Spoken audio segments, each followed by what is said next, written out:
தன்மான தமிழர்களுக்கு அனைத்து உறவுகளையும் அன்போடு வரவேற்கிறோம். உலகெங்கும் பரவி வாழும் தாய் தமிழ் உறவுகள் அனைவருக்கும் இனிய தமிழ் புத்தாண்டு, தமிழர் திருநாள், தை பொங்கல் நல்வாழ்த்துக்கள். தை பிறந்தால் வழி பிறக்கும் என்று சொல்லுவார்கள். ஆம், பல மாதங்களாக அரும்பாடு பற்று விவசாயம் செய்து இந்த தைக்கு முன்பாக அதை அறுவடை செய்வார்கள். அந்த விவசாயிக்கு நல்வழி பிறக்கும். அதே போல இந்த தை நம் அனைவருக்கும் நிச்சயமாக இந்த தையில நல்வழி பிறக்கும். சிந்தித்து செயல்பட்டோம் என்றால் நிச்சயமாக நல்வழி பிறக்கும்.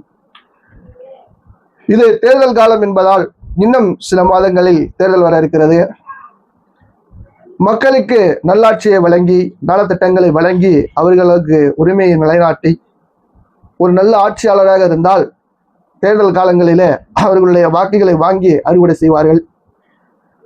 ஆனால் அப்படி இருக்கிறதா என்று கேட்டால் நிச்சயமாக இல்லை என்றுதான் பெரும்பாலும் பதில் வரும்.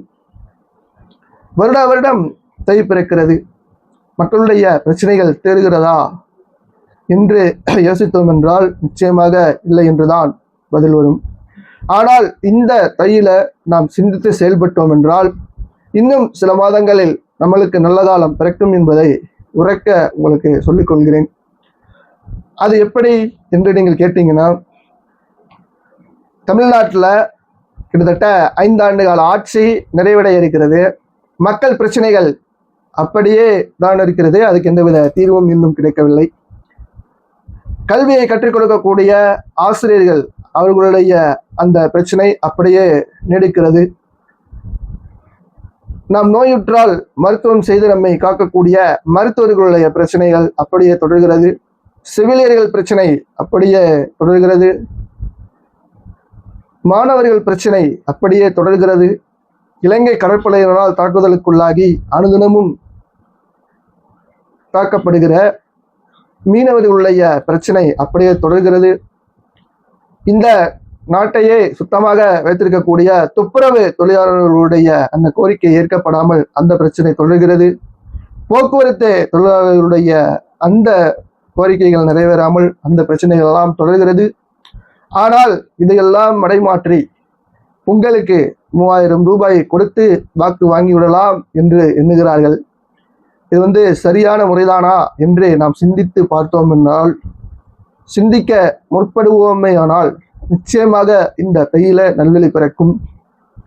எப்பேற்பட்ட ஆட்சியாளர்களை நாம் தேர்ந்தெடுத்தால் நாம் நலமாக, வளமாக, பலமாக வாழ முடியும் என்பதை சிந்தித்து நம் நாட்டினுடைய இயற்கை வளங்களை பாதுகாக்கக்கூடிய, நம்மளுடைய வாழ்வாதாரத்தை உயர்த்தக்கூடிய, நம்முடைய உரிமைகளை நிலைநாட்டக்கூடிய ஒரு அரசை நாம் தேர்ந்தெடுத்தோமேயானால் நிச்சயமாக இந்த தைக்கு பிறகு நம்மளுடைய வாழ்க்கையில் நல்ல வழி பிறக்கும் என்பதில் எந்தவித ஐயமும் இல்லை.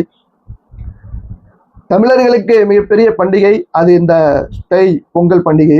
ஆனால் இந்த பண்டிகைக்கு கூட தமிழ்நாட்டை ஆளக்கூடிய ஆட்சியாளர்கள் தமிழர் திருநாள் பொங்கல் வாழ்த்துக்கள் என்று சொல்வதற்கு அவர்களுக்கு மனமில்லை. மாறாக சமத்துவ பொங்கல் வாழ்த்துக்கள் என்று சொல்கிறார்கள். இது திராவிட மாடல். சங்கராந்தி அப்படின்னு அழைக்கிறது அது ஆரிய பாஜக மாடல். இவை இரண்டிற்கும் மத்தியில நாங்கள் தான் தமிழ்நாட்டை காப்பாற்ற போகிறோம் என்று 2 வருடங்களில் கட்சி ஆரம்பித்து நாங்கள் தான் மக்களுக்கு நல்ல ஆட்சியை தர போகிறோம் அப்படின்னு சொல்லி கோட்பாடு போட்டவர்கள் இன்று எங்கு இருக்கிறார்கள் என்றே தெரியவில்லை. அவருடைய திரைப்படம் வெளியாவதில் சிக்கல் இருக்கிறது. அது மென்மேலும் இடியாப்ப சிக்கலாகவே இருக்கிறது. அதை அவர்களுடைய அந்த பிரச்சனையை தீர்ப்பதற்கே அவர்களுக்கு நேரமில்லை. இப்படிப்பட்டவர்களை நீங்கள் ஆட்சியாளர்களாக தேர்ந்தெடுத்தீங்க அப்படின்னா நம்மளுடைய வாழ்க்கையில் எப்பொழுது நல்வழி பிறக்கும்? இந்த ஜனநாயக படம் ரிலீஸ் ஆகிறது எந்த தடை வந்துடக்கூடாது அப்படிங்கிறதுக்காக தான் கடந்த சில மாதங்களுக்கு முன்பு கமல்ஹாசனுடைய படம் ஒரு விமர்சனத்துக்குள்ளானுச்சு. அவர் சொன்ன கருத்துனால தமிழிலிருந்து தான் அத்தனை மொழியும் வந்திருக்கு அப்படின்னு சொன்னது ஒரு உண்மையை சொன்னாரு. ஆனா அது சர்ச்சையானுச்சு. அதற்கு இந்த மாற்றத்தை ஏற்படுத்துவோம், நாங்கள் தான் மாற்று என்று சொல்பவர்கள் வாய்மூடி மௌனியாக இருந்தார்கள். காரணம் என்ன அப்படின்னா, இந்த திரைப்படத்துக்கு சிக்கல் வந்துடக்கூடாது அப்படின்னு சொல்லிதான். அப்ப இதுல இருந்து என்ன தெரிகிறது என்றால், ஆரியத்தை போல இந்த திராவிடத்தை போல இவர்களும் தாங்களுக்கு எந்த பிரச்சனையும் வந்துவிடக்கூடாது என்பதில் கண்ணும் கருத்துமாக இருக்கிறார்கள்.